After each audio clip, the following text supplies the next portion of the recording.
इलाज है या नहीं है। इलाज तो अभी तक सर्दी जुकाम का भी नहीं है, सर्दी जुकाम की भी कोई वैक्सीन नहीं है। क्या हम उससे डरते हैं? नहीं डरते हैं। क्यों?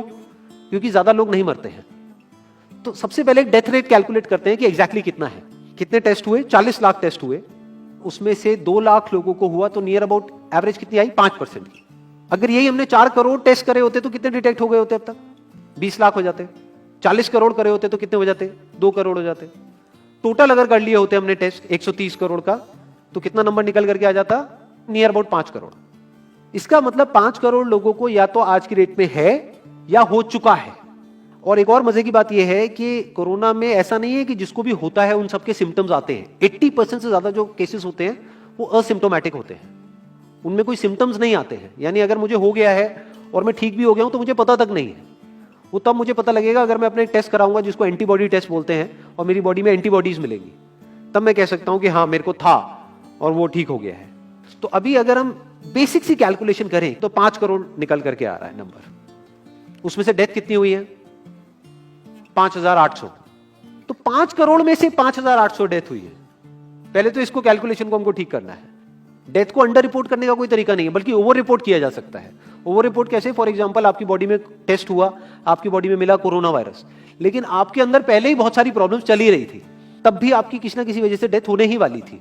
बट क्योंकि ये कोरोना आया आपकी बॉडी में, इस वजह से आपकी डेथ हो गई, तो ये ट्रिगर कर गया।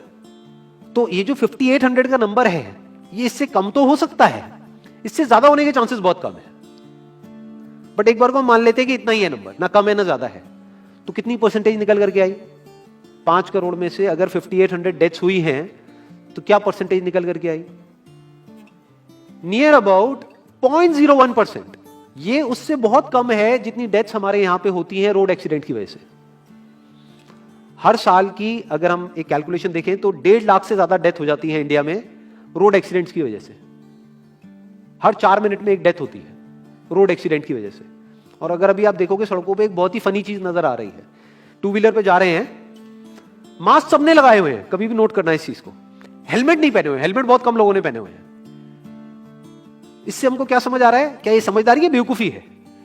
क्योंकि हेलमेट ना लगाने की वजह से उनके मरने के चांसेस उससे बहुत ज्यादा है, कई गुना ज्यादा है जितना कि कोरोना से मरने के उनके चांसेस है। तो ये डर है जो चारों तरफ फैल रहा है, और मीडिया डर को और बढ़ाता चला जा रहा है। और क्योंकि सही इंफॉर्मेशन किसी के भी पास में नहीं है, या सही कैलकुलेशन किसी के पास में नहीं है, ये जो अभी हम कर रहे हैं इसको मैथमेटिकल मॉडलिंग बोलते हैं। यानी एक डेटा को देख करके एक मॉडलिंग करी जाए और फिर समझा जाए कि एक्चुअल में जो सही डेटा है वो क्या है।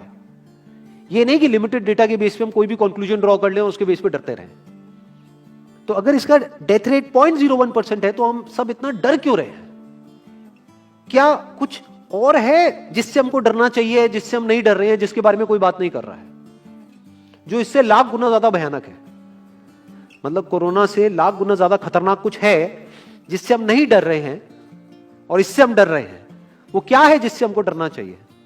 अनएम्प्लॉयमेंट। अभी पीछे कुछ आर्टिकल्स आए थे न्यूज़पेपर में जहां पे एक फिगर आई थी निकल करके, I am not too sure ये फिगर कितनी सही है कितनी नहीं है, जहां पे आया था कि 13 करोड़ लोग अनएम्प्लॉयड हो गए। इस फिगर से हमको डरना चाहिए। 13 करोड़ लोग अनएम्प्लॉयड होने का मतलब हम समझते हैं कि इसका मतलब क्या है? इसका मतलब ये, अगर इकोनॉमी पॉइंट ऑफ व्यू से देखोगे, कि ये जो 13 करोड़ लोग हैं ये अपने जो खर्चे हैं वो बहुत ही लिमिट में कर देंगे। जिस बंदे की नौकरी चली गई है, क्या वो जाकर के मार्केट में नए कपड़े खरीदेगा?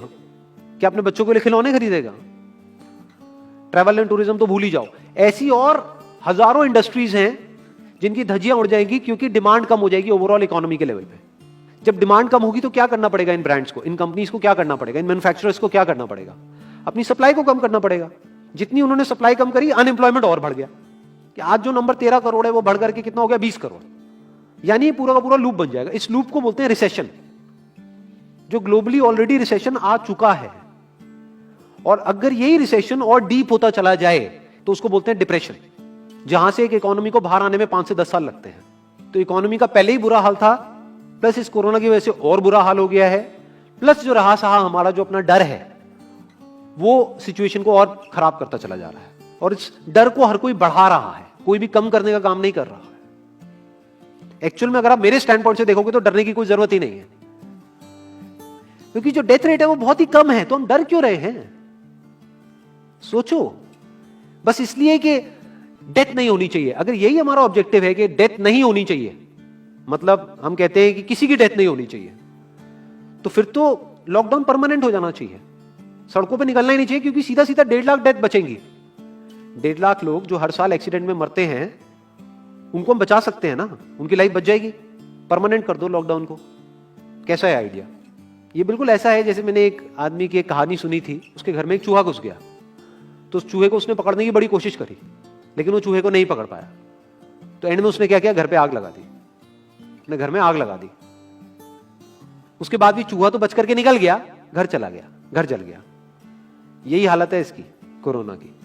इस डर को हमको खत्म करना पड़ेगा, तब जाकर के इस प्रॉब्लम का एक्चुअल में सॉल्यूशन निकलेगा, जो रियल प्रॉब्लम है। और रियल प्रॉब्लम कोरोना नहीं है। रियल प्रॉब्लम क्या है? हमारी जो इकोनॉमी है। रियल प्रॉब्लम क्या है? अनएम्प्लॉयमेंट।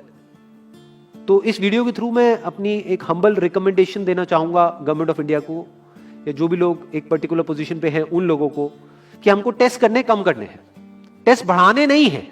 अभी हम गलती क्या कर रहे हैं? टेस्ट बढ़ाते चले जा रहे हैं, जिसकी वजह से केसेस बढ़ते चले जा रहे हैं, जिसकी वजह से डर बढ़ता चला जा रहा है। गवर्नमेंट क्या एक क्राइटेरिया नहीं बना सकती कि जो क्रिटिकल केसेस है बस उन्हीं का टेस्ट करो, क्योंकि उन्हीं को हॉस्पिटल में एडमिट करने की जरूरत है, तो उन्हीं का टेस्ट होना चाहिए ना। जो वैसे ही ठीक हो रहे हैं, अपने आप ही ठीक हो रहे हैं, जिनको माइनर सिम्टम्स हैं और वो खुद ही ठीक हो रहे हैं, उनका टेस्ट करने की क्या जरूरत है? उससे तो पैनिक और बढ़ेगा। और अगर टेस्ट कर भी दिया तो हम करने क्या वाले हैं? उनको क्या हॉस्पिटल में एडमिट करने वाले हैं? नहीं, घर पे क्वारंटाइन करने वाले हैं। अभी जो क्वारंटाइन वाला फंडा है, ये भी जब बेस छोटा होता है तब तो काम करता है, जब करोड़ों में हो जाता है तब काम नहीं करता है।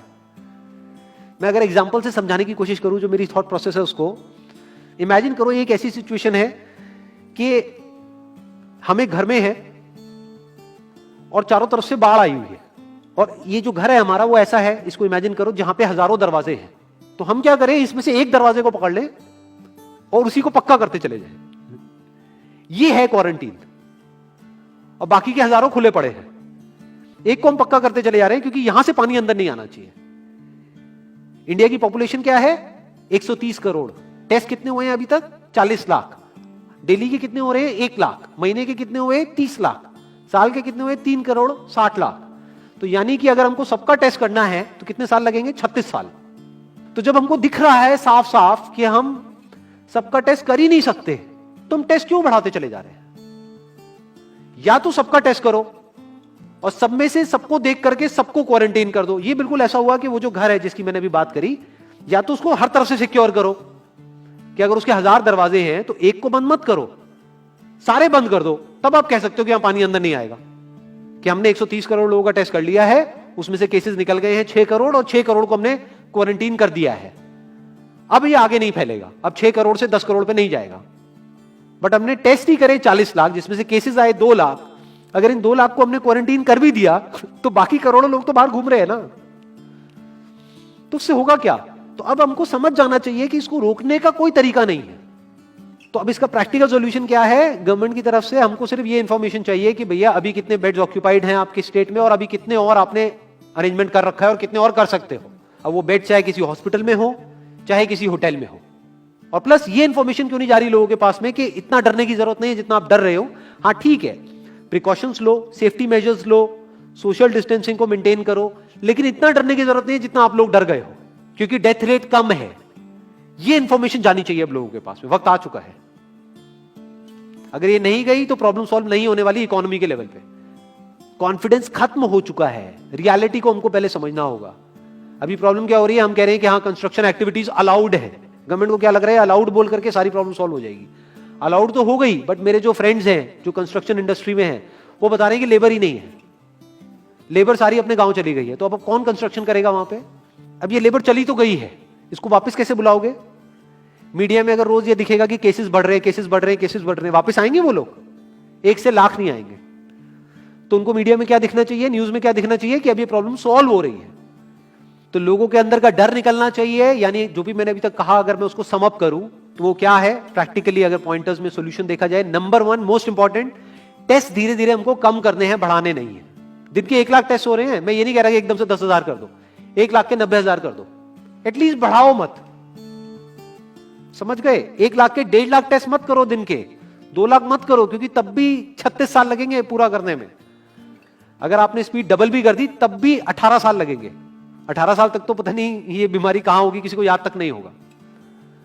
तो करना क्या है गवर्नमेंट को, अगर थोड़ा सा सेंसिबली चले कि टेस्ट को धीरे धीरे कम करते चले जाओ, यानी 1 लाख से 90,000 कर दो, फिर कुछ दिन बाद 80,000 कर दो, फिर 70,000 कर दो। इसकी वजह से क्या होगा, मीडिया में केसेस कम होते हुए दिखेंगे, अखबारों में केसेस कम होते हुए दिखेंगे, हर जगह पे जहां पे अभी आ रहा है कि अभी तक की सबसे बड़ी फिगर, आज तक के सबसे ज्यादा केसेस, वो सब धीरे धीरे कम हो जाएंगे।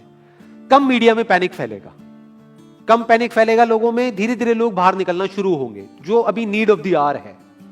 धीरे धीरे लोग बाहर निकलेंगे, धीरे धीरे डिमांड बढ़ेगी, धीरे धीरे लोगों में कॉन्फिडेंस आएगा, धीरे धीरे लोग जो गांव चले गए हैं वो वापस आएंगे, एक्चुअल में काम शुरू होगा। ऑन पेपर नहीं कि काम शुरू हो गया है, एक्चुअल में लोगों का काम शुरू होगा, लोगों का काम शुरू होगा, इकोनॉमी शुरू होगी। बिल्कुल ऐसा है जैसे 2 महीने के लिए आप किसी गाड़ी को बंद करके कहीं पे रख दोगे राज में, तो क्या होगा, बैटरी डाउन हो जाएगी, उस वक्त क्या करना पड़ेगा, उसको धक्का मारना पड़ेगा। तो अभी उस धक्के की जरूरत है, जंप स्टार्ट की जरूरत है।